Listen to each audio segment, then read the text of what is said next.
হোক, ভাস্কর্য হোক, ছবি হোক, সম্পূর্ণ এটা নিষিদ্ধ। তোমাদের কথা যদি যুক্তিসঙ্গত হয় তাহলে বাংলার জমিনটাকে তোমরা আবার পাকিস্তান বানাতে চাচ্ছ, তালেবান বানাতে চাচ্ছ, জঙ্গি রাষ্ট্রে পরিণত করতে চাচ্ছ, কথা বলেন ঠিক কিনা? একমাত্র আমাদের নবীর দিকে, আমাদের নবী যা বলেছেন, যা করেছেন, যা বলতে বলেছেন, যা করতে বলেছেন, ওলামায়ে কেরামগণ তাদের জীবন থেকে তাই করবে। কোনো মুনাফিক হয়ে আমরা মরতে চাই না, মুরতাদ হয়ে, মুশরিক হয়ে, বেদিন হয়ে, নবীর দুশমন হয়ে আমরা আল্লাহর কবরে যেতে চাই না। আমরা একমাত্র ভয় করি আল্লাহকে। من نعم الله الجبار قبس من نور المختار وبعزم كالنهر الجاري نسلك درب العلم ونعمل من نعم الله আজকে একটা বিষয় আমরা জানি, গোটা বাংলাদেশে একটা বিষয় নিয়ে খুব তোলপাড় চলতেছে, নাড়াচাড়া চলতেছে, ঠিক কিনা? এটা বিষয় ইসলাম কি বলে। যদিও এর আগে অনেক কঠিন ইস্যু বাংলাদেশে ছিল, এখনও আছে, কিন্তু সেই বিষয়টা নিয়ে এত নাড়াচাড়া হয়নি। কেন হয়নি সেটা বলতেছি। যে ইসলাম, আমাদের নবীকে নিয়ে অনেক সময় অনেক ব্যঙ্গ করা হয়েছে, কোরআনকে নিয়ে অনেক ব্যঙ্গ করা হয়েছে, মসজিদকে নিয়ে অনেক ব্যঙ্গ করা হয়েছে, মাদ্রাসাকে নিয়ে অনেক ব্যঙ্গ করা হয়েছে, আল্লাহকে নিয়ে অনেক ব্যঙ্গ করা হয়েছে। কিন্তু ওলামায়ে কেরামগণ একমাত্র তাওহীদি জনতায় শুধু কি করেছে? প্রতিবাদ করেছে। কিন্তু এই যে ভাস্কর্য নিয়ে শুধু এটা ওলামায়ে কেরামদের শুধু বক্তব্য না, যতগুলো রাজনৈতিকবিদ বক্তব্য দিচ্ছে, কথা বলতেছে, বিশ্লেষণ দিচ্ছে, যার কারণে আলোচনা অনেক লম্বা আলোচনা। এই জন্য এই বিষয়টাকে আলোচনা করার জন্য আমি মনে করতেছি খুব গুরুত্বপূর্ণ কয়েকটা পয়েন্টে আমি কথা বলবো ইনশাআল্লাহ। এই জন্য কারণ আপনি দেখুন, আমাদের নবীকে নিয়ে যখন অপমান করা হয়েছে, আজকে যতগুলো বড় বড় বিশ্লেষক, রাজনৈতিকবিদ যতগুলো ব্যাখ্যা দিচ্ছে, বিশ্লেষণ দিচ্ছে, নবীকে অপমান করার সময় কিন্তু এত বক্তব্য তারা দেয়নি, দিয়েছে? মসজিদকে নিয়ে যখন 71 টেলিভিশন চ্যানেল যখন এত উল্টাপাল্টা মন্তব্য দিয়েছে, তখন এইরকম কথাবার্তা কিন্তু প্রতিবাদ কিন্তু আপনার কোনো সাংবাদিক, কোনো রাজনৈতিকবিদ, কোনো বিশ্লেষক কিন্তু দেয়নি, দিয়েছে? কোনো এমপি মন্ত্রী সেরকম কোনো বক্তব্য দিয়েছে? ভারতের বাবরি মসজিদ ভেঙে দিল ওলামায়ে কেরামগণ এবং তাওহীদি জনতা, যারা একমাত্র আল্লাহকে সিজদা করে, তারাই প্রতিবাদ করেছে, ঠিক কিনা? আবার কাশ্মীরের মুসলমানদেরকে যখন হামলা করেছে, তাদের উপরে যখন অত্যাচার করেছে, তখন তাওহীদি জনতা এবং ওলামায়ে কেরামগণ প্রতিবাদ করেছে, ঠিক কিনা? আবার যখন দেখুন ফ্রান্সে মুহাম্মদ সাল্লাল্লাহু আলাইহি ওয়াসাল্লামকে যখন ব্যঙ্গ করা হয়েছে, তার ব্যঙ্গচিত্র যখন প্রদর্শন করা হয়েছে, তখন তাওহীদি জনতার সাথে ছিল, ওলামায়ে কেরামদের সাথে, ঠিক কিনা? কিন্তু এইরকম ইস্যু নিয়ে এত রাজনৈতিকবিদ কিন্তু এত বক্তব্য দেয়নি। এই ভাস্কর্যের পক্ষে যত রাজনীতিবিদ বক্তব্য দিচ্ছে, ঠিক কিনা? তাদের বক্তব্যের আলোকে আমি কয়েকটা পয়েন্টে কথা বলতে চাই। এই জন্য আমি বললাম আজকের আলোচনাটা ইচ্ছা না থাকলেও, ইচ্ছার বিরুদ্ধে হলেও, প্রত্যেকটা কথা শোনার জন্য রাজি আছেন তো ইনশাআল্লাহ? আমি মনে করব যে এই বিষয়টা এই জন্য গুরুত্বপূর্ণ, যদিও এর আগের বিষয়গুলো খুবই গুরুত্বপূর্ণ। এখানে সব ধর্মের না, একমাত্র ইসলাম ধর্মের মানুষ বিভিন্ন দলের আছে, ঠিক কিনা? কিন্তু আমি বলবো বর্তমান যে সময় চলতেছে, ইমানি পরীক্ষা চলতেছে, বিশেষ করে যারা সরকারি রাজনীতি করে, সরকারি দল করে, তাদের পরীক্ষাটা আরও বেশি, ঠিক কিনা? তাদের পরীক্ষাটা আরও বেশি, খুব ভালো করে বুঝবেন। আমরা ওলামায়ে কেরামগণের প্রতিবাদ করবই, কিন্তু যারা সরকারি দলে আছে তাদের ইমানি পরীক্ষাটা আরও বেশি, কারণ আল্লাহ পাক তাদেরকে দেখতেছে আমরা কি কথা বলতেছি, এটা যেমন মনিটরিং হচ্ছে, ওলামায়ে কেরামগণ কি ফতোয়া দিচ্ছে, এটা যেমন সাংবাদিক সঙ্গে সঙ্গে টুকে নিতেছে, ঠিক তেমনই আল্লাহ সুবহানাহু ওয়া তাআলা কিন্তু উপর থেকে আলাম বিআন্নাল্লাহা ইয়ারা, তিনি উপর থেকে সব কিছু দেখতেছে, কথা বলেন ঠিক কিনা? যে কে কোন পথ অবলম্বন করতেছে। বর্তমান বিশ্বে, বর্তমান সময়ে কাউকে কন্ট্রোল করতেছে, কারো পিছনে আছে ভারত, কারো পিছনে আছে রাশিয়া, কারো পিছনে আছে আমেরিকা, কারো পিছনে আছে চীন, কারো পিছনে আছে কারো পিছনে আছে জাপান, কারো পিছনে আছে মুহাম্মদ সাল্লাল্লাহু আলাইহি ওয়াসাল্লাম। যাদের পিছনে মুহাম্মদ সাল্লাল্লাহু আলাইহি ওয়াসাল্লাম আছে, তাদের উপরে আল্লাহ আছে, ঠিক কিনা? এই জন্য আমি মনে করি আমরা পাকিস্তানের পক্ষে নিয়ে কথা বলি না, ভারতের পক্ষ নিয়ে আমরা কথা বলি না, রাশিয়ার পক্ষে আমাদের সাথে আছে এটা আমরা দেখি না, ভারত আমাদের পক্ষে আছে এটা আমরা দেখি না, আমেরিকা আমাদের পক্ষে আছে এটা আমরা দেখি না, আমরা দেখি আমাদের আল্লাহ আমাদের সাথে আছে কিনা, কথা বলেন ঠিক কিনা? সুধী মণ্ডলী, একটা বিষয় খোলাসা করে অনেক কিছু বিষয় বলতে হবে, এজন্য সময় খুবই সংকীর্ণ। এজন্য আমি মনে করি একটু বিষয় নিয়ে একটু বিশ্লেষণের প্রয়োজন আছে। তবে তার আগে একটা যুক্তি আমি দেই, সব সমস্যার সমাধান একমাত্র কোথায় আছে? ইসলামে আছে। কোথায় আছে? এই যে একটা কিতাব, এই কিতাবের মধ্যে আছে। ইসলামে এমন কোনো বিষয় নেই দ্বন্দ্ব হবে, মারামারি হবে, সমাধান নেই, এরকম কোনো বিষয় কোরআনের মধ্যে নেই। বলুন সুবহানাল্লাহ। আমি কয়েকটা যুক্তি আপনাদেরকে দেখাই। বাংলাদেশ যখন যুদ্ধ হয়, এই যুদ্ধের সময় বাংলাদেশের জনসংখ্যা ছিল কম পাকিস্তানের তুলনায়, ঠিক কিনা? বাংলাদেশের লোকদের, বাংলাদেশের নাগরিকদের অস্ত্রের সংখ্যাও ছিল কম। পাকিস্তানের হাতে অস্ত্র ছিল, লাঠি ছিল, রিভলভার ছিল, বন্দুক ছিল, চাকু ছিল, বাংলাদেশের জনগণের কাছে ছিল না। এত অল্প অস্ত্র দিয়ে, অল্প জনগণ দিয়ে, লোক দিয়ে বাংলাদেশ কিভাবে স্বাধীন হলো? আমরা যদি এই প্রশ্নটাকে উত্তর জানার জন্য যদি কোনো বিজ্ঞানকে যদি প্রশ্ন করি, উত্তর দিতে পারবে? উত্তর দিতে পারবে? কথাটা আরেকভাবে বলি।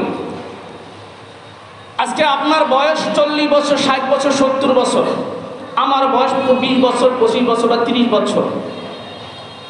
আপনি দুনিয়াতে আগে আসলেন, আমি পরে আসলাম, এটার উত্তরে যদি আমি কোনো বিজ্ঞানকে প্রশ্ন করি, দিতে পারবে? দিতে পারবে কে? কোরআন দিতে পারবে। বিশ্বাস হয়? আমি উত্তর দিচ্ছি। বাপ বেঁচে আছে, বাপ বেঁচে আছে, তার বাপ বেঁচে আছে, অর্থাৎ দাদা বেঁচে আছে, বাপ বেঁচে আছে, নাতি মরে ভূত হয়ে আছে। আছে না নাই? এখন বিজ্ঞানকে যদি আমরা প্রশ্ন করি, বিজ্ঞান আমাদের সাধারণ সেন্স বলে যে যার বয়স বেশি সে আগে মারা যাবে, যার বয়স কম সে পরে মারা যাবে। এটার উত্তর যদি বিজ্ঞানের কাছে চাওয়া হয়, বিজ্ঞান দিতে পারবে? দিতে পারবে? দিতে পারবে না। একই পাতিলের ভাত আপনিও খাচ্ছেন, আপনার সন্তান খাচ্ছে, একজন মোটা তাজা হচ্ছে আর একজন শুকিয়ে যাচ্ছে, একজনের চুল কালো হচ্ছে, আরেকজনের চুল সাদা হচ্ছে। বিজ্ঞানকে যদি প্রশ্ন করা হয়, বিজ্ঞান এটা কেন হচ্ছে তুমি আমাদেরকে বলো, এটার উত্তর দিতে পারবে? দিতে পারবে। কারণ আল্লাহ সুবহানাহু ওয়া তাআলা বলেছেন যে আমি যখন ফাআলুল লিমা ইউরিদ, আমি আল্লাহ যা ইচ্ছা তাই করতে পারি। আমি আল্লাহ যখন যাকে পাঠাবো সে দুনিয়াতে যাইতে পারবে।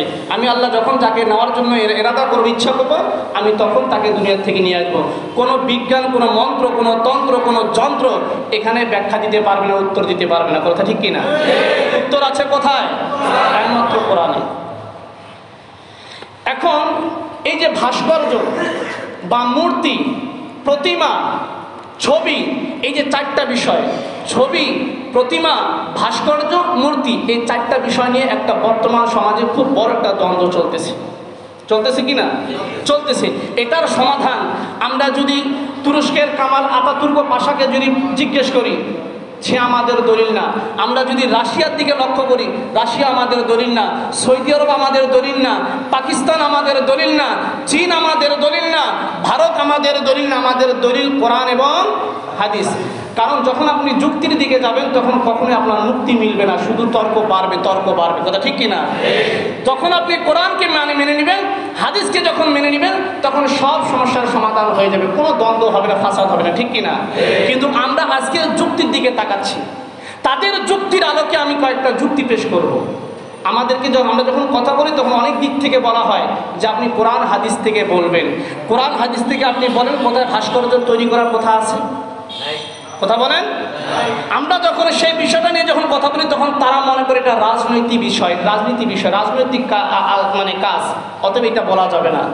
আমাদের বক্তব্য, আমরা আলেম হয়ে, আমি এক জমায় বলেছিলাম যে আলেম হয়ে যদি আলেমের জবান থেকে যদি রাজনীতিক আলোচনা করার কারণে যদি তাদের আওয়াজকে বন্ধ করে দেওয়া হয়, তাদের ওয়াজ মাহফিল যদি বন্ধ করে দেওয়া হয়, তাহলে আজকে রাজনৈতিক ব্যক্তিরা ধর্ম নিয়ে কথা বলতেছে, তাহলে তাদের মুখগুলো আগে বন্ধ করতে হবে। বলেন ঠিক কিনা? আলেম হয়ে যদি তাদের জবান থেকে যদি রাজনীতি আলোচনা করার কারণে যদি তাদের মুখ বন্ধ করে দেওয়া হয়, মাহফিল বন্ধ করে দেওয়া হয়, তাহলে অবশ্যই নিঃসন্দেহে যারা আজকে রাজনীতি করার কারণে রাজনীতি হিসেবে পরিচিত, তাদের জবান থেকে কোনো ধর্ম বিষয়ে কথা হলে তাদের সেমিনার, তাদের অনুষ্ঠান, তাদের প্রোগ্রাম বন্ধ করতে হবে। শুধু জোর গলায় কথা বললে হবে না। আজকে আমাদেরকে আলেমদেরকে কত রকমের হুমকি দিচ্ছে। যারা আলেম ওলামাদেরকে ঘাড় মটকে দেওয়ার হুমকি দিচ্ছে, যারা আলেম ওলামার মামলার দেওয়ার জন্য হুমকি দিচ্ছে, আমি ছোট করে একটা কথা বলি, বাংলাদেশে যদি 1000 আলেম থেকে কয় হাজার? 1000 না 1 লক্ষ। কয় লক্ষ?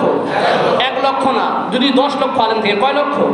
কথাটা বুঝবেন, যদি 10 লক্ষ আলেম থাকে, আমি মনে করি 10 লক্ষ আলেমের মধ্যে হয়তোবা আমার নামটাও আসবে না, হয়তোবা আমার নামটাও আসবে না, কারণ অনেক লক্ষ লক্ষ মুফতি মুহাদ্দিস আছে, কথা বলেন ঠিক কিনা?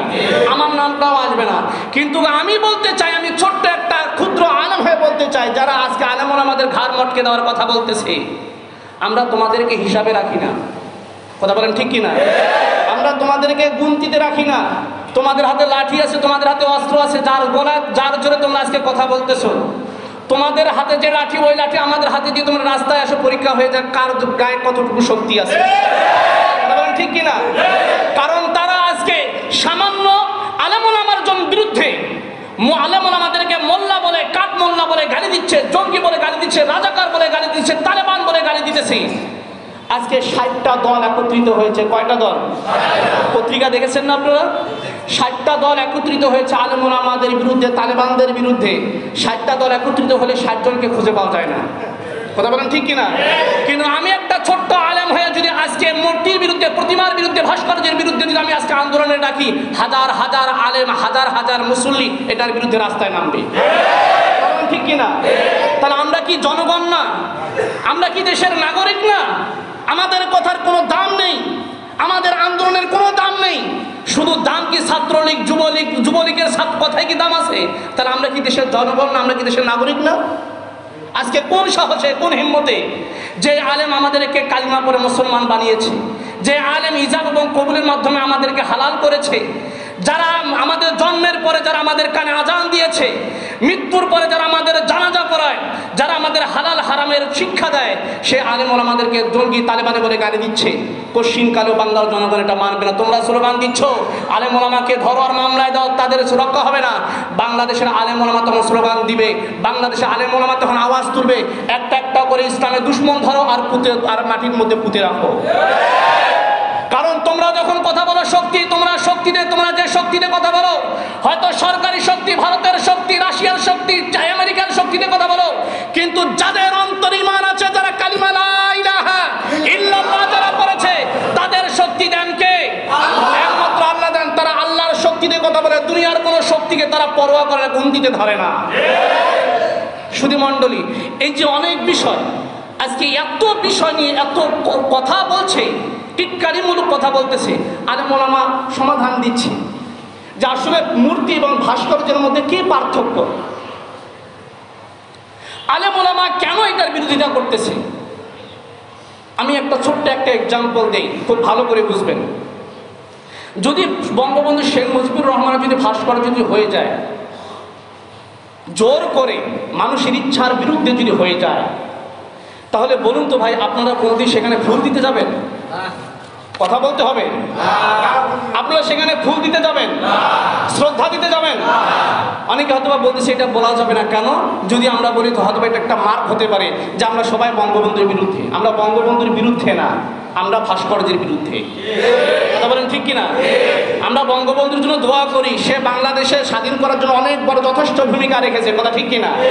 আমরা অবশ্যই তাকে সম্মান করি, কিন্তু তাকে সম্মান করতে গিয়ে আমরা কোনো নিজের ঈমানকে হারাতে পারি না। কথা বলেন ঠিক কিনা? আমরা আমাদের ঈমানকে হারাতে পারি না। সবার আগে আমাদের ঈমান, কথা ঠিক কিনা? সবার আগে আমাদের কি? আমরা যে বলি মালিকি ইয়াউমিদ্দিন, ইয়াকা না'বুদু ওয়া ইয়াকা নাস্তাইন, একমাত্র আল্লাহ তোমার ইবাদত করি। এই ইবাদত করতে গিয়ে অনেক সময় ঝুঁকি আসবে। আল্লাহ এই ঝুঁকি থেকে মাপ পাওয়ার জন্য, উদ্ধার হওয়ার জন্য আল্লাহর কাছে আমাদেরকে সাহায্য চাইতে হবে। এই কথা বলতে হয়, ইয়াকা নাস্তাইন, আল্লাহ তুমি সাহায্য করি। তো অতএব আমরা আল্লাহ পাকের ইবাদত বন্দেগী করতে গিয়ে সময় যখন ঝুঁকি আসবে, অবশ্যই আল্লাহ পাক আমাদেরকে সাহায্য করবে, যদি আমরা আল্লাহ পাকেরই ইবাদত করি। একমাত্র ইয়াকা না'বুদু, একমাত্র যদি ইয়াকা না'বুদু হয়, একমাত্র আল্লাহ তোমার ইবাদতে যদি আমরা করি, এটা একটা ইবাদত, কারণ এটা একটা ইসলাম বিরোধী কাজ। এটা একটা কি? ইসলাম বিরোধী কাজ। সম্মানিত ভাইরা আমার, খুব ভালো করে বুঝুন, বঙ্গবন্ধু শেখ মুজিবুর রহমানের নামে যদি কোনো ভাস্কর্য যদি হয়ে যায়, আপনিও যাবেন না, আমিও কোনোদিন যাব না, কোনো আলেম ওলামা যাবে না। তাহলে সমস্যা কোথায়? হলে সমস্যা কোথায়? যার ইচ্ছা হবে সে যাবে, যার ইচ্ছা হবে না সে যাবে না। কিন্তু তারপরে এটা করতে দেওয়া যাবে না। কারণটা কি? আমাদের বাংলাদেশের মধ্যে মদ খাওয়া নিষিদ্ধ। কথা বলেন ঠিক কিনা? মদ খাওয়া কি? মদ খাওয়া নিষিদ্ধ, ধর্মীয়ভাবে নিষিদ্ধ, রাষ্ট্রীয়ভাবেও নিষিদ্ধ। কিন্তু মদখোর লোক আমাদের সমাজে আছে না নাই? মাননীয় প্রধানমন্ত্রীর কাছে যদি আমি আবেদন করি, আপনারা যদি আবেদন করেন, যারা মদ খাওয়ার তারা খাবে, আমরা তো মদ খাবো না, অতএব এটা নিষিদ্ধ করার দরকারটা কি? প্রধানমন্ত্রী কি মদ খায়? কথা বলেন, প্রধানমন্ত্রী মদ খায়? তা যেহেতু তিনি খান না, তিনি কেন নিষেধ করতেছেন?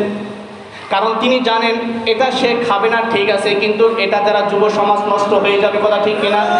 আজকে আমি খাবো না, আমার ছেলে খাবে না, আমার নাতি খাবে না, এইভাবে করতে করতে করতে করতে করতে করতে দেখা যাবে এক সময় তারা নিজেরাও এডিক্টেড হয়ে যাচ্ছে। কথা বলেন ঠিক কিনা? ঠিক তেমনই ভাবে আমরা বঙ্গবন্ধু শেখ মুজিবুর রহমানের ভাস্কর্যের মধ্যে ফুল দিতে যাব না, শ্রদ্ধা নিবেদন করতে যাব না, ঠিক আছে, কিন্তু এটা একটা ইমানের বিষয়।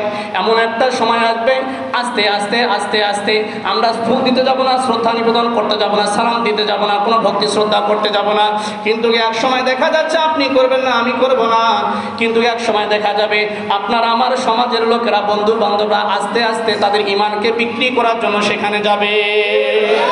কথা বলেন ঠিক কিনা? কারণ যুব সমাজের চরিত্রকে যদি হেফাজত করার জন্য যদি মদকে যদি নিষিদ্ধ করা হয়, ঠিক তেমনি ভাবে মুসলমানদের ঈমান আকীদাকে হেফাজত করার জন্য অবশ্যই কোনো ভাস্কর্য রাখা চলবে না। কথা বলেন ঠিক কিনা? অনেকে প্রশ্ন করেছেন, অনেক রাজনীতিবিদরা প্রশ্ন করেছেন যে বাংলাদেশে তো অনেক ভাস্কর্য আছে, অনেক মূর্তি আছে, জিয়াউর রহমানের মূর্তি আছে, জিয়াউর রহমানের ভাস্কর্য আছে। এই বিষয়ে আমার কয়েকটা পয়েন্ট মাথায় এসেছে, সবগুলো হয়তো বা বলার সময় হবে না। জিয়াউর রহমানের ভাস্কর্যের পক্ষে কি ওলামা ইকরাম? কথা বলেন। জিয়াউর রহমানের ভাস্কর্যের পক্ষে কি কোনো নামাজি ব্যক্তি, ইমানদার ব্যক্তি থাকতে পারে? এক কথা, কোনো নামাজি ব্যক্তি, কোনো ইমানদার ব্যক্তি যে দলের হোক না কেন, সে সব ধরনের মূর্তি এবং ভাস্কর্যকে বর্জন করবে। কথা ঠিক কিনা? সব ধরনের ভাস্কর্যকে কি করবে? বর্জন করবে। ওলামা ইকরামগণ বারবার প্রতিবাদ জানিয়েছে, বারবার অভিযোগ দিয়েছে, সরকারের কাছে প্রস্তাব রেখেছে, বাংলাদেশে কাদিয়ানি নামে একটা সম্প্রদায় আছে, তাদেরকে অমুসলিম ঘোষণা করা হোক। কি করা হোক? ওলামা ইকরামগণ এই বিষয়ে সরকারের কাছে বারবার আবেদন জানিয়েছে, দাবি জানিয়েছে, কিন্তু সরকার আজ পর্যন্ত তাদেরকে অমুসলিম ঘোষণা করেনি। করেছে? অমুসলিম ঘোষণা করেনি। সরকার বাংলাদেশের মধ্যে অনেক ইসলামিক নামক অন ইসলামিক কাজ হয়, মানুষের ঈমান আকীদা নষ্ট করার জন্য, যুব সমাজকে ধ্বংস করার জন্য অনেক সময় অনেকভাবে সরকারের কাছে আবেদন জানিয়েছে, কিন্তু সরকার এটার বিরুদ্ধে কোনো অ্যাকশন নিয়েছে। অতএব আলেম ওলামার কথা কয়টা শুনেছে। ঠিক তেমনইভাবে জিয়াউর রহমানের ভাস্কর্যের পক্ষে ওলামা ইকরাম না, কোনো মুসলমান ওলামা ইকরাম ভাস্কর্যের পক্ষে কোনো না। আমার প্রশ্ন হলো, এখানে যদি বলা হয় এতদিন পর এত ভাস্কর্য বাংলার জমিনে আছে, এত শহীদের ভাস্কর্য বাংলার জমিনে আছে, জিয়াউর রহমানের ভাস্কর্য বাংলার জমিনে আছে, এতদিন আন্দোলন করলেন না, তাহলে এতদিন পর কেন আপনারা আন্দোলন করতেছেন? নিশ্চয় আপনার বঙ্গবন্ধু বিরোধী। তাদের যুক্তি হলো এরকম। এখানে যদি আপনারা রাজনৈতিকভাবে যদি একটা যুক্তি পেশ করেন, তাহলে আমার একটা প্রশ্ন এখানে আছে, আমি কি বলবো? সুধী মণ্ডলী, আমাকে আপনারা একটু হেল্প করুন। এই সরকার আমলে আগে কোন সরকার ছিল? আপনারা সবাই ঘুমাচ্ছেন নাকি? কোন সরকার ছিল? তার আগে কোন সরকার ছিল? হ্যাঁ, জাতীয় পার্টি। আমি জাতীয় পার্টি পর্যন্ত আমি দেখেছি। আমার বয়স, আমার দাড়ি চুল হয়ে গেছে, দেখে মনে করবেন না যে হুজুর একটা যজ্ঞের বয়স হলো, এরকম মনে করবেন না, ঠিক আছে? আমি জাতীয় পার্টি পর্যন্ত দেখেছি। তার আগে কোন সরকার ছিল? আপনারা কেউ জানেন না। এই তো সামান্য কয়েকদিন ইতিহাস যদি না জানেন, তাহলে আমরা এতদিনের ইতিহাস কেমনে বলবো আপনাদের কাছে? এক কথায়, স্বাধীনের পরে, বাংলাদেশ স্বাধীনের পরে এই সরকার কি শুধু এইবারে নির্বাচিত হয়েছে নাকি এর আগে ক্ষমতা ছিল? আমার প্রশ্ন হলো, যদি আপনারা প্রশ্ন করেন এতদিন পর কেন আপনারা ভাস্কর্যের বিরুদ্ধে আন্দোলন করতেছেন, এত ভাস্কর্য ছিল, এত মূর্তি ছিল, তখন কেন আপনারা আন্দোলন করেননি? তাদের কাছে আমার প্রশ্ন হলো, এর আগেও তো আওয়ামী লীগ সরকার ক্ষমতায় ছিল, তখন রাজাকারদের বিচার কেন হয়নি? যুদ্ধ অপরাধীদের বিচার কেন হয়নি? কাদের বিচার হয়েছে আপনারা জবাব দেন, দিতে পারবে? আপনারা যদি বলেন এতদিন পর আপনারা হুজুরের রাস্তায় নেমেছেন কেন, তাহলে আমার এই প্রশ্নের জবাব দেন, যখন আগে ক্ষমতা ছিল তখন টাটকা বিচার কেন করেন, এত বাসিয়া বিচার কেন করতেছেন আপনারা? সুধীমণ্ডলী, আল্লাহ সুবহানাহু ওয়া তাআলা আমাদের নবীকে সাইয়্যিদুল মুরসালিন করে দুনিয়ার বুকে পাঠিয়েছেন। এখানে কোনো ব্যক্তিগতভাবে কোনো সুবিধা মতো কোনো আলেমের, কোনো ওলামায়ে কেরামের ফতোয়া চলবে না। ওলামায়ে কেরামের ফতোয়া এখানে চলবে না। এখানে ফতোয়া আমাদের সর্বপ্রথম আমাদের যিনি রাহবার হযরত মুহাম্মদ সাল্লাল্লাহু আলাইহি ওয়াসাল্লাম তিনি দিয়ে গেছেন, ঠিক কি না? তিনি সব থেকে বড় ফতোয়াবাজ, তিনি সব থেকে বড় মুফতি, তিনি সব থেকে বড় মুহাদ্দিস, তিনি সব থেকে বড় তাফসীরকারক, তিনি ফতোয়া দিয়েছেন। অতএব এখানে আমরা অন্য কোনো ব্যক্তির ফতোয়া শুনবো না যদি ফতোয়াটা মুহাম্মদ সাল্লাল্লাহু আলাইহি ওয়াসাল্লামের পক্ষে না হয়, ঠিক কি না? এখানে আমরা কোনো আলেম দেখবো না, কোনো দল দেখবো না। হযরত ইব্রাহিম আলাইহিস সালাতু ওয়াস সালাম এই মূর্তি ভাঙার জন্য তিনি অগ্নিকুণ্ডে নিক্ষিপ্ত হয়েছেন। মুসলমান শুনে রাখো, তিনি আমাদের মুসলিম জাতির পিতা, আমরা তার সন্তান, ঠিক কিনা? অতএব আমরা যদি মূর্তির বিরুদ্ধে যদি কথা বলি অবস্থান নেই, আমাদেরকেও অগ্নিকুণ্ড নামক জেলখানা যাওয়া লাগতে পারে। এই জন্য প্রস্তুত আছে না পালিয়ে যাব? কারা কারা প্রস্তুত আছে ইনশাআল্লাহ হাত তুলে দেখি। অবশ্যই অবশ্যই আমরা কোনো জিয়াউর রহমানের, মুজিবুর রহমানের, কোন শহীদের আমরা কোনো ভাস্কর্য কোনো বিশ্বাস করি না, মানি না, মানি না, মানি না, ঠিক কিনা? হাত নামা। এখানে আমার আরেকটা প্রশ্ন আছে। তারা প্রশ্ন করেছে, তারা এত বঙ্গবন্ধুর ভাস্কর্যের বিরুদ্ধে কেন, আর অন্য কোনো ভাস্কর্যের বিরুদ্ধে এত কথা বলে না কেন? আমার প্রশ্নটা আরও এখানে যোগ হয়েছে। বাংলাদেশ যুদ্ধ স্বাধীন করতে গিয়ে আমরা যতটুকু শুনেছি তাদের জবান থেকে যে 30 লক্ষ শহীদের বিনিময়ে বাংলাদেশ স্বাধীন হয়েছে। কয় লক্ষ শহীদের বিনিময়ে? তাহলে এতগুলো শহীদের মধ্যে থেকে শুধু একজনের ভাস্কর্য হবে কেন? 30 লক্ষ শহীদের ভাস্কর্য হতে হবে, কথা ঠিক কিনা? কারণ একজনের জন্য আপনারা কেন তো লাফালাফি করেন? যারা জীবন দিয়ে তাদের সংসার হারিয়েছে, যারা তাদের মাকে হারিয়েছে, বাবাকে হারিয়েছে, সন্তান হারিয়েছে, মেয়ে হারিয়েছে, স্ত্রী হারিয়েছে, বউ হারিয়েছে, তাহলে তাদের জন্য কেন ভাস্কর্য হবে না? যদি 30 লক্ষ শহীদের ভাস্কর্য যদি বাংলাদেশ হয়, তাহলে বাংলাদেশকে মুসলমান দেশ বলা যাবে? কথা বলেন, বলা যাবে? আল্লাহ রাসূল সাল্লাল্লাহু আলাইহি সাল্লাম যখন 313 জন সাহাবী নিয়ে 513 জন সাহাবী 313 জন সাহাবী নিয়ে বদর যুদ্ধ করেছেন, কথা ঠিক কিনা? এর মধ্যে যারা ইসলামের জন্য, নবীর জন্য, কোরআনের জন্য যারা জীবন দিয়েছে, আল্লাহ রাসূল সাল্লাল্লাহু আলাইহি সাল্লাম কি পারতেন না তাদের জন্য, তাদেরকে স্মরণে রাখার জন্য, তাদের স্মৃতিকে লালন করার জন্য, যুগ যুগ ধরে তাদেরকে লালন করার জন্য তাদের নামে কোনো ভাস্কর্য করতে পারতেন কিনা? পারতেন কিনা? নাকি টাকা ছিল না? অনেকে বলে সেই যুগে তো ক্যামেরা ছিল না। কি ছিল না? সেই যুগে ক্যামেরা ছিল না, সেই যুগে ভাস্কর্য আছে, সেই যুগে মূর্তি ছিল। এখনকার যারা মূর্তি তৈরি করে এরা কি ওই সময় মূর্তি তৈরি করে দিয়ে আসছে? আল্লাহ রাসূল কি পারতেন না? যারা ভাস্কর্য তৈরি করছে, যে সমস্ত লাত, মানাত, হবল, হজ্জা, এই 4টা বড় বড় মূর্তি স্থাপন করে যারা পূজা করত, তাদেরকে ডেকে এনে তাদেরকে শহীদের যারা জীবন দিয়েছে তাদের জন্য কি কোনো ভাস্কর্য, কোনো মূর্তি স্থাপন করতে পারতেন না? সুধীমণ্ডলী আমার, এই আমরা যখন আন্দোলন করি, আমরা যখন প্রতিবাদ করি, বাংলাদেশের একজন বড় রাজনীতিবিদ, তার নাম হচ্ছে পীর হাবিবুর রহমান। কি নাম? পীর হাবিবুর রহমান। বুধবারের পত্রিকার মধ্যে সে বড় একটা প্রতিবেদন দিয়েছে। এরকম ডকুমেন্ট, হাজার হাজার ডকুমেন্ট আমি রেখে দিয়েছি, কিন্তু বলার সময় হয় না। এই যে বাংলাদেশ দৈনিক পত্রিকা, এটার সম্পাদক, নির্বাহী সম্পাদক হচ্ছে পীর হাবিবুর রহমান। অনেক বড় একটা কলাম দিয়েছে, অনেক বড় একটা কলাম দিয়েছে। এই পত্রিকা দেখবেন যে তালেবানি মোল্লা তন্ত্রের হাতে দেশ দেওয়া যাবে না। কাদের হাতে? তালেবানি মোল্লাদের হাতে দেশ দেওয়া যাবে না। তার মানে যারা প্রতিবাদ করতেছে সেই সমস্ত আলেম ওলামাদেরকে তালেবান বলতেছে, কথা ঠিক কিনা? কি বলতেছে? তালেবান বলতেছে। আমি এর আগেও বলেছিলাম যে আমরা প্রধানমন্ত্রীকে অনেক সম্মান দিতে চাই, কিন্তু প্রধানমন্ত্রীর লোকেরা প্রধানমন্ত্রীকে সম্মান দিতে জানে না। আপনাদের স্মরণ আছে কিনা জানি না, যে কিছুদিন আগে যে মসজিদ সম্পর্কে একটা বক্তব্যে আমি বলেছিলাম যে এক উপস্থাপিকা বলেছে, 71 টেলিভিশন চ্যানেল বলেছে যে মসজিদ নির্মাণ হচ্ছে জমি দখলের প্রথম কাজ, বলেছে কিনা? তাহলে আরেক এমপি স্বপন যে জয়পুরহাটের একজন এমপি সে সংসদ ভবনে প্রধানমন্ত্রী উপস্থিতি বলেছিল যে আমাদের সরকার মাননীয় প্রধানমন্ত্রী 500 অধিক মসজিদ নির্মাণ করেছে। তাহলে আপনি বলুন, জমি মসজিদ নির্মাণ করা যদি জমি দখলের কাজ হয়ে থাকে, তাহলে প্রধানমন্ত্রী কি জমি দখলের কাজ এটার জন্য আসামি না? কথা বলুন, আসামি না কি? আসামি কিনা? তাহলে আমরা আলেম ওলামারা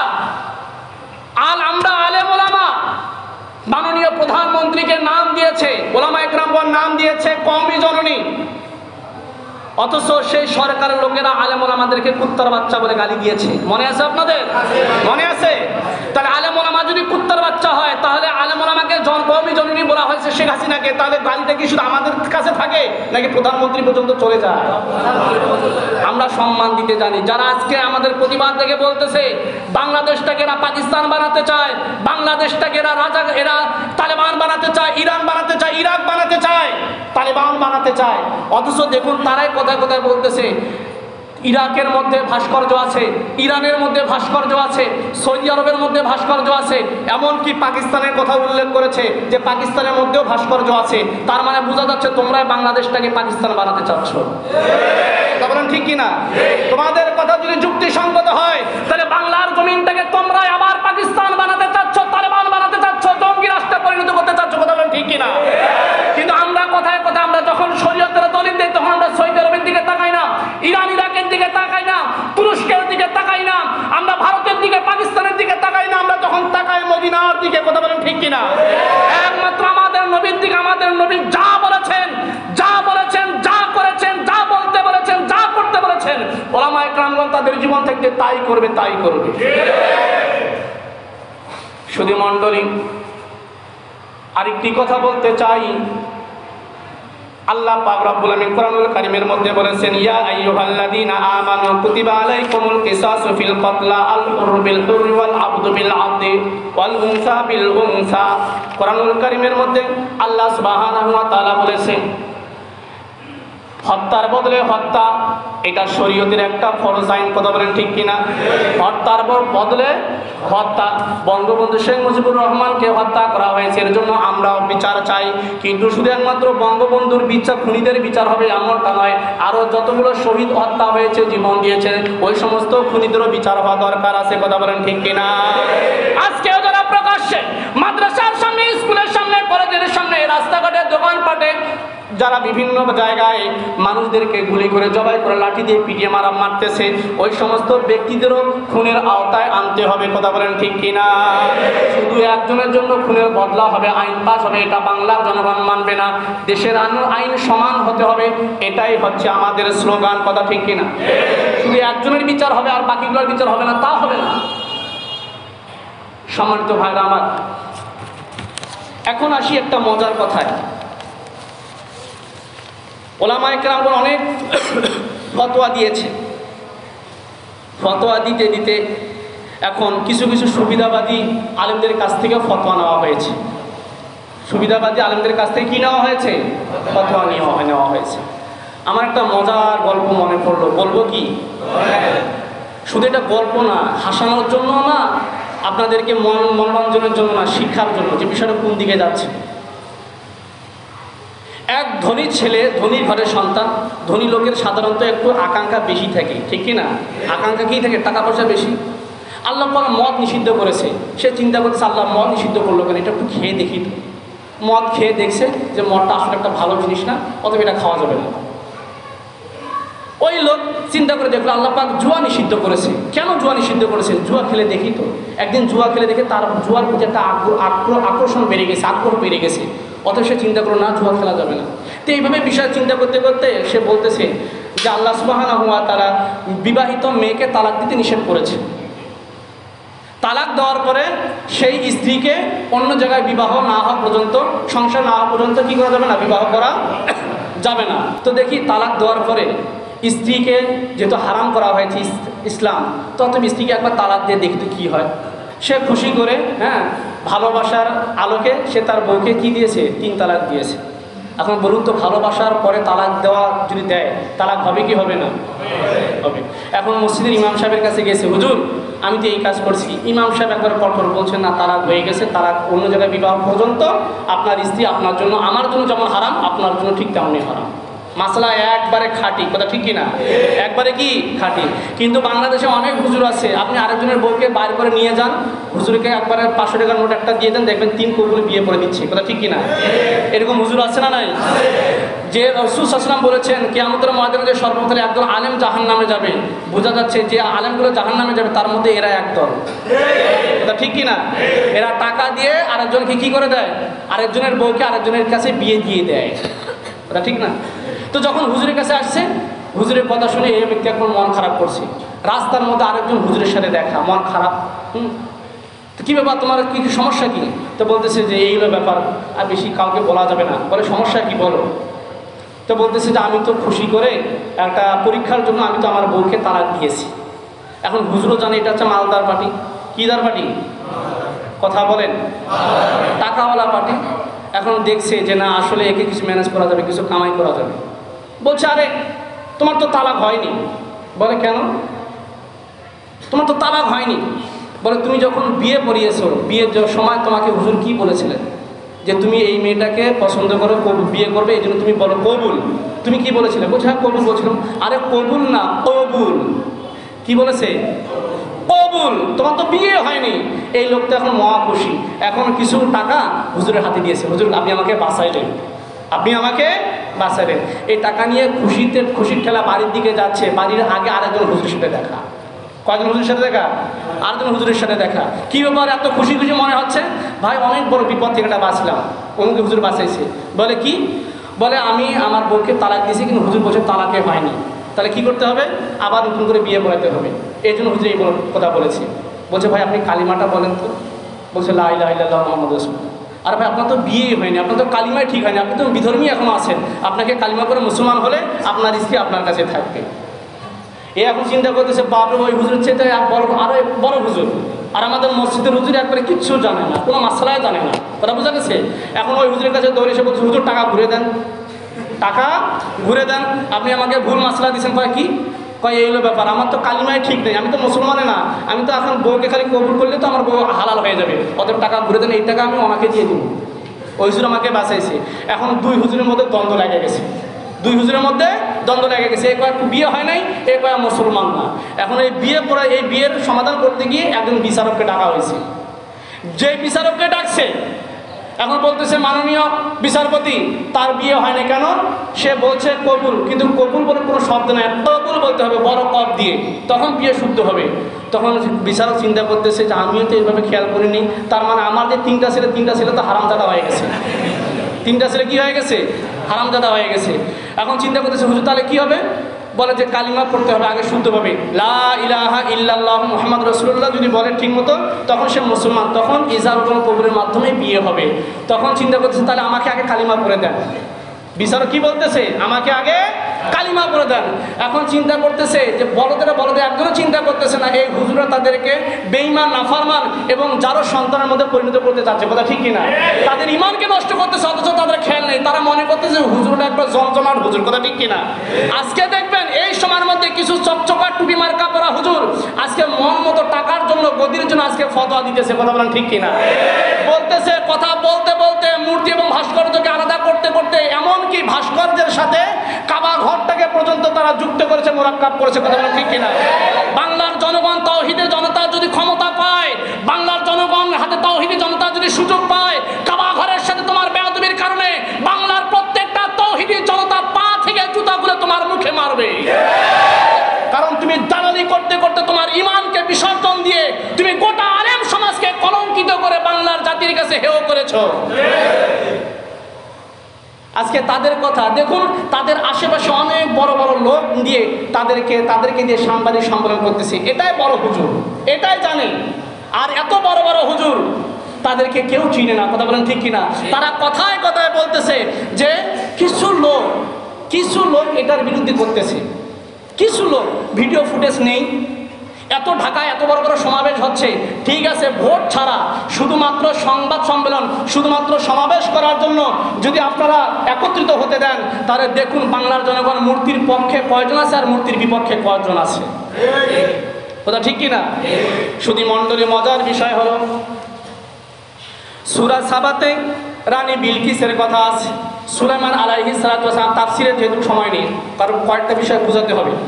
তাফসিরের মধ্যে সুলাইমান আলাইহিস সালাতু ওয়াস সালামের মূর্তির কথা এখানে বলা হয়েছে, যে সুলাইমান আলাইহিস সালাতু ওয়াস সালামের সময় মূর্তি ছিল, ভাস্কর্য ছিল। তাফসিরটা যদিও তাফসির করার সময় নেই, আমরা এখন কয়েকটা পয়েন্টে আমি কথা বলবো। দেখুন, আমাদের নবীকে বাদ দিয়ে তারা সুলাইমান আলাইহিস সালামের দিকে, দলিলের দিকে গেছে। আমাদের নবী হচ্ছে খাতামুন নবিয়্যিন, আশরাফুল আম্বিয়া, সাইয়্যিদুল মুরসালিন। আমাদের নবী হচ্ছে সমস্ত নবীদের সর্দার। সুলাইমান নবীর শিক্ষক হচ্ছে আমাদের নবী, ঠিক কি না? সমস্ত নবীদের রাহবার, সমস্ত নবীদের শিক্ষক আমাদের নবী।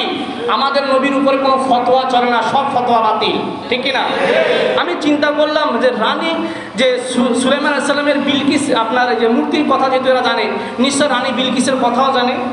যে সুলাইমান আলাইহিস সালাতু ওয়াস সালামের এই যুক্তি যদি তোমরা মানো যে সুলাইমান আলাইহিস সালামের সময় ভাস্কর্য ছিল, মূর্তি ছিল, কিন্তু ওই সুলাইমান আলাইহিস সালাতু ওয়াস সালাম তার সমাজে রানী বিলকিস ক্ষমতা দিয়ে রাষ্ট্র পরিচালনা করত, তাকে ক্ষমতা ছাড়া করে তিনি তার ঘরে বউ করে এনে তাকে ঘরের মধ্যে রাখিয়েছেন, তার নেতৃত্ব মানেননি, কথা ঠিক কিনা? অতএব এটার দ্বারা বোঝা যায় সুলাইমান আলাইহিস সালাতু ওয়াস সালামও নারীর নেতৃত্ব মানতে না, তাহলে তোমরা নারীর নেতৃত্ব মানো কেন? কথা বলেন। আপনারা যদি কথা আসতে বলেন কিন্তু কথা হবে না। সুলাইমান আলাইহিস সালাতু ওয়াস সালামের ভাস্কর্যের যুক্তি যদি তোমরা দাও, তাহলে সুলাইমান আলাইহিস সালাতু ওয়াস সালাম নারীর নেতৃত্বকে এখানে নিষিদ্ধ করেছেন, হারাম করেছেন, বন্ধ করেছেন। তাহলে আমাদের বাংলার জমিনে কোনো মুসলমান রাষ্ট্রে কোনো নারীর নেতৃত্ব চলবে না। মুসলমান এমন সময় একটা মনে রাখবেন, বর্তমান সময় সুবহানাল্লাহ আলহামদুলিল্লাহ ওয়াজ চলবে না, এখন আওয়াজ দিতে হবে নারায়ে তাকবীরের, কথা ঠিক কি না? এখন স্লোগান দিতে হবে, এখন আওয়াজ করতে হবে, ওয়াজ তুলতে হবে, এখন লিল্লাহি তাকবীরের কথা বলেন, ঠিক কি না? বর্তমান এমন সময় এসে গেছে ঈমানকে রাখা। আমরা মুসলমানের ঘরের সন্তান, আমরা কোনো ভাড়াটিয়া কোনো মুসলমান নই, কথা বলেন, ঠিক কি না? আমার বাপ মুসলমান, আমি মুসলমান, দাবি করি মুসলমান, ওয়ালা তামুতুন্না ইল্লা ওয়া আনতুম মুসলিমুন, এবং ইসলাম নিয়ে আমাদেরকে মরতে হবে, কথা ঠিক কি না? কোনো মুনাফিক হয়ে আমরা মরতে চাই না, মুরতাদ হয়ে, মুশরিক হয়ে, বেদিন হয়ে, নবীর দুশমন হয়ে আমরা আল্লাহর কবরে যেতে চাই না। আমরা একমাত্র ভয় করি আল্লাহকে, কথা ঠিক কি না? কাকে ভয় করি? দ্বিতীয় নম্বর যুক্তি হলো যে আম্মাজান আয়েশা রাদিয়াল্লাহু তাআলা আনহার ছোটবেলায় তিনি কি করতেন? মূর্তি, পুতুল নিয়ে খেলা করতেন। আপনারা শুনেছেন কি? শুনেছেন? ভাই খবর রাখতে হবে।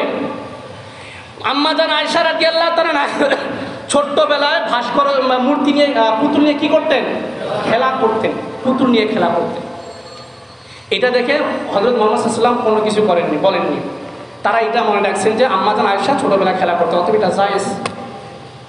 আজকে আমাদের বাংলাদেশে একটা আইন আছে, বাল্য বিয়ে বন্ধ করো, কথা বলেন, আইন আছে কি না? তো যখন আম্মাজান আয়েশা রাদিয়াল্লাহু তাআলা আনহাকে হুজুর সাল্লাল্লাহু আলাইহি ওয়াসাল্লাম বিয়ে করেছেন, তখন বয়স কত ছিল? 8 বছর, 9 বছর, 10 বছর বা সর্বোচ্চ 12 বছর, কথা ঠিক কিনা? তাহলে আজকে যদি বাংলার জমিনে বাংলার মুসলমান যদি সরকার যদি বাল্য বিয়ে বন্ধ করে, তাহলে আয়েশার এই হাদিসকে তারা অপমান করলো কিনা? করলো কিনা? তাহলে নবীর এটা হাদিসের বিরুদ্ধে কোনো এটা আইন পাস হলো কিনা? তাহলে আম্মাজান আয়েশা রাদিয়াল্লাহু তাআলা আনহা যদি ওই হাদিস যদি আপনারা মানেন, তাহলে অবশ্যই বাংলার জমিনে যে বাল্য বিয়ে বন্ধ করো এই আইন তুলে নিতে হবে, কথা বলেন, ঠিক কিনা? এই আইন কি করতে হবে? তুলে নিতে হবে। খালি এক পক্ষে কথা বললে হবে না, কথা বলতে হবে যুক্তিসঙ্গতভাবে। আজকে বলা হচ্ছে আলেম ওলামা টাকা খেয়ে আজকে আন্দোলন করতেছেন, চাঁদাবাজি করতেছেন। আলেম ওলামা টাকা খায় না, তোরা টাকা খাওয়া বাংলার জনগণ জানে, ঠিক কিনা? বঙ্গবন্ধুর ভাস্কর্য তৈরির জন্য 4 কোটি টাকা বাজেট হয়েছে, সেখান থেকে মাত্র কয়েক লক্ষ টাকা খরচ হয়েছে। আর যারা আজকে রাস্তাঘাটে লাফাতে দেখা যাচ্ছে, তারাই ওই বাকি টাকাগুলো খেয়েছে। আলেম ওলামা তোমাদের টাকা ছুঁয়েও দেখে না, তোমাদের টাকা আলেম ওলামাদের সংসার চলে না। বাংলাদেশের জনগণের টাকা দিয়ে তোমরা বাড়ি করো, গাড়ি করো, পোশাক কিনে তৈরি চলাফেরা করো, ঠিক কিনা? বাংলার জনগণ বা মুসলমান তোমাদের টাকায় চলে না, এটা মনে রাখতে হবে। এরকম মিথ্যা অপবাদ বাংলার জনগণ মানবে না, সহ্য করবে না। অতএব সর্বসম্মতি ফতোয়া এসেছে, ওলামায়ে কেরামগণ ফতোয়া দিয়েছে, মূর্তি হোক, ভাস্কর্য হোক, ছবি হোক, সম্পূর্ণ এটা নিষিদ্ধ, সম্পূর্ণ এটা কি নিষিদ্ধ। আরও একটা চমৎকার একটা যুক্তি আমি ভুলে গেছি বলতে, সময় চলে গেছে। যদি সুযোগ হয় আল্লাহ পাক আগামী শুক্রবার বলবো ইনশাআল্লাহ। কারণটা কি? আমরা যদি না বলি, এমন একটা সময় আসবে ভাই, আমরা যদি এই মূর্তির বিরুদ্ধে যদি কথা না বলি, এটা যদি বন্ধ না হয়ে যায়, এমন একটা সময় আসবে, ছোট্ট বলে একটা কথা বলে যাচ্ছি, প্রত্যেকটা মসজিদে মসজিদে বঙ্গবন্ধুর ছবি থাকবে। কথা ঠিক কিনা? বঙ্গবন্ধু ছবি থাকবে প্রত্যেকটা মসজিদে মসজিদে, তখন প্রতিবাদ করতে পারবে না। কেন প্রতিবাদ করতে পারবে না? আপনি বগুড়ায়, আমি বগুড়া যে মাদ্রাসা থেকে দাখিল পাস করেছি, কৈশোর সিদ্দিকা দাখিল মাদ্রাসা, যে মাদ্রাসা থেকে আমি পড়াশোনা করেছি, আলিম পড়েছি, ফাজিল পড়েছি, কামিল পড়েছি, সরকারি গভর্নমেন্ট মাদ্রাসা, সরকারি মোস্তফা বিয়া মাদ্রাসা, সেই মাদ্রাসায় গিয়ে দেখুন অফিসের মধ্যে বড় বড় বঙ্গবন্ধুর ছবি আছে, মুজিবুর রহমানের ছবি আছে, প্রধানমন্ত্রীর ছবি আছে। আমি চিন্তা করে পারি না, আমরা যাদের কাছ থেকে মাসালা শিখি, যাদের কাছ থেকে আমরা ফতোয়া শিখি, হাদিস শিখি, তাফসির শিখি, সেই সমস্ত হুজুরের নিচে বসে আছে, তাদের মাথার উপর বড় বড় ছবি। ওই হুজুররা ফতোয়া দিতে পারতেছে না, চাকরি হারাবে এই ভয়ে। কথা বলেন ঠিক কিনা? চাকরি হারাবে এই ভয়ে ফতোয়া দিতে পারতেছে না। অথচ তাদের জবান থেকে শুনেছি যে আল্লাহ রাসূল সাল্লাল্লাহু আলাইহি সাল্লাম বলেছেন, যেই ঘরের মধ্যে কোনো যেই ঘরের মধ্যে কোনো প্রাণীর ছবি থাকে, সেই ঘরের মধ্যে আল্লাহ পাকের রহমতের ফেরেশতা প্রবেশ করে না। কথা ঠিক কিনা? আল্লাহর রহমতের ফেরেশতার দরকার আছে না নাই? দরকার আছে না নাই? তাহলে ওই ঘরে যদি থাকে, তাহলে ওই ঘরের মধ্যে, ওই অফিসের মধ্যে কোন রহমতের ফেরেশতা ঢুকবে? কথা বলেন ঢুকবে? তাহলে এরকম করে যদি ওলামায়ে কেরামগণ যদি বন্ধ না করে, তাহলে এক সময় বাংলার জনগণ বলবে, ওই সমস্ত ক্ষমতাশীলটাই বলবে যে আপনারা ছোট হয়ে যাদের কাছ থেকে ফতোয়া শিখেছেন, তাফসীর শিখেছেন, কোরআনের অনুবাদ শিখেছেন, সেই সমস্ত হুজুরদের মাথার উপর বড় বড় ছবি আছে, তারা প্রতিবাদ করলে তোমরা করো, কারণ আমরা কোন জবাব দেব? কথা বলেন কোন জবাব দেব? এই জন্য বুঝতে হবে, কারণ আজকে যেমন তারা চাকরি হারাবার ভয়ে বলার সাহস পাচ্ছে না, হিম্মত পাচ্ছে না, এক সময় এমন একটা সময় আসবে, বর্তমান সময় সরকারি প্রত্যেকটা অফিসে যেমন ছবির রাখা বাধ্যতামূলক, প্রত্যেকটা স্কুলে, প্রত্যেকটা সরকারি কলেজে, ভার্সিটি যেমন বঙ্গবন্ধু শেখ মুজিবুর রহমান এবং হাসিনার ছবি রাখার যেমন বাধ্যকতা করা হয়েছে, এক সময় এমন একটা সময় আসবে প্রত্যেকটা মসজিদকে সরকারিকরণ করো, সরকারিভাবে পরিচালিত করো। তখন ওলামায়ে কেরামগণ তখন কি করবে? মনে করবে যে বাপ সরকারি যখন নিয়ে নিচ্ছে, তখন সরকার থেকে ভাতা আসবে, বেতন আসবে, তখন মোটা মোটা বেতন পাবো, মোটা মোটা হাদিয়া পাবো, আর তখন কিন্তু এই বড় বড় ছবি থেকে ফতোয়া দিতে পারবা না। ঠিক কিনা? আজকে আমরা দেখতেছি বড় বড় মূলা ঝুলাচ্ছে, বড় বড় গাজার ঝুলে আমাদেরকে লোভ দেখাচ্ছে, কিন্তু মনে করতে হবে এখানে অন্য কোনো উদ্দেশ্য আছে। কথা ঠিক কিনা? অতএব বুঝতে হবে, আল্লাহ পাকের রহমতের ফেরেশতা প্রবেশ করে না যেই ঘরের মধ্যে কোনো প্রাণীর ছবি থাকে, কোনো মূর্তির ছবি থাকে। যদি ছোট্ট একটা ঘরে একটা ছবি থাকার কারণে যদি সেই ঘরে রহমতের ফেরেশতা যদি প্রবেশ না করে, তাহলে এত বড় বড় মূর্তি যদি বাংলার জমিনে যদি এদিক সেদিক যদি ছড়িয়ে পড়ে, তাহলে আল্লাহর রহমতের ফেরেশতা বাংলার জমিনে প্রবেশ করবে না। তখন শুধু গজব করবে, গজব করবে, গজব করবে। ওলামায়ে কেরামগণ, মুসল্লিগণ সেজদায় পড়ে চোখের পানি ফেলবে, কিন্তু আল্লাহর আদালতে কবুল হবে না। ঠিক কিনা? অতএব বুঝতে হবে মুসলমান, সাবান কাপড় দিয়ে কাপড় পরিষ্কার করার জন্য যেমন সাবানের প্রয়োজন আছে, হুইল পাউডারের প্রয়োজন আছে, ঘর পরিষ্কার করার জন্য যেমন ঝাড়ুর প্রয়োজন আছে, পায়খানা পরিষ্কার করার জন্য যেমন হারপিক আছে, ব্রাশ আছে, ঠিক তেমনই বাংলার জমিন থেকে কিছু নাস্তিক মুরতাদের জন্ম হয়েছে, উৎপাদ হয়েছে। এদেরকে দূর করার জন্য, এদেরকে শায়েস্তা করার জন্য, বাংলার জমিন থেকে এদেরকে তাড়ানোর জন্য জিহাদ নামক ঐক্যর দরকার আছে, জিহাদ নামক সংগ্রামের দরকার আছে। অতএব যারা বলতেছে, আমরা ওলামায়ে কেরামদেরকে যারা বলতেছে তালেবান, যারা কাঠমোল্লা হিসেবে তাদেরকে সাব্যস্ত করা হচ্ছে, ওই সমস্ত ইসলামের দুশমনদেরকে বলতে চাই, আমরা যদি হক কথা বলার কারণে যদি আমরা তালেবান হয়, জঙ্গি হয়, সন্ত্রাসী হয়, তাহলে তোমরা মূর্তির পক্ষে কথা বলে তোমরা আবু জেহেল মার্কা মুসলমান, তোমরা ভারতের মুসলমান, তোমরা ভারতের দালাল, তোমরা ইহুদিদের দালাল, খ্রিস্টানদের দালাল। অতএব ওলামায়ে কেরামগণ ফতোয়া দিয়েছে, আমি সেই কথা বলবো, আমাদের জীবন থাকতে কখনো কোনো বন্ধুর, কোনো ব্যক্তির, কোনো শাসকের কোনো মূর্তি আমরা বাংলার জমিনে এটা মানবো না, মানবো না, মানবো না। কেউ যদি জোর করে ক্ষমতা দেখিয়ে যদি এটা করতে চায়, আমাদের কাজ আমরা করবো, আমাদের আন্দোলনটা চালিয়ে দেবো, তোমাদের কাজ তোমরা করো। ঠিক কিনা? কবুল করার মালিক কে? সাহায্য করার মালিক